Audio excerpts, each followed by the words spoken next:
In these problems, we're being given percentages and we want to write them as decimals.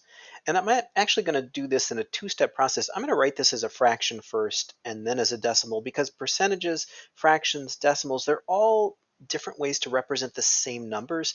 And being able to move back and forth between all three of those is a really useful thing to have in your bag of math tricks.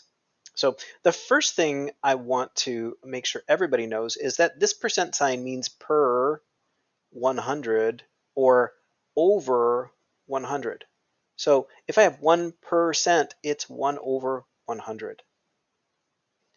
When I have a fraction over a power of 10, what I do is I take that numerator and I move the decimal point, which, well, you don't see a decimal point right now, but whenever you don't see a decimal point, because it's just a whole number, it's hiding right here, just to the right of it, you're going to move that over the same number of places to the left as there are zeros in your power of 100. So since I have 1 over 100, I move it over to the left 2 places.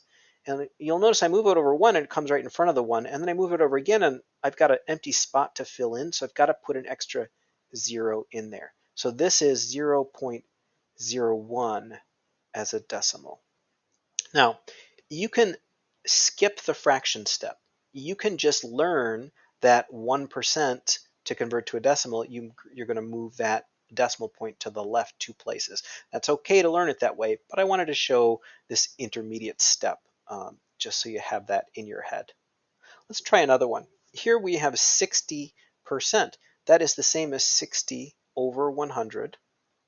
Because it's over 100, I've got 2 zeros. I'm going to move the decimal point 2 places. So 1, 2. So that end up right there, which would be 0.6. And I don't actually have to write that trailing 0. It doesn't add any meaning to this number. So 0.6 is just fine. So that is a little bit of work in converting percentages to decimals.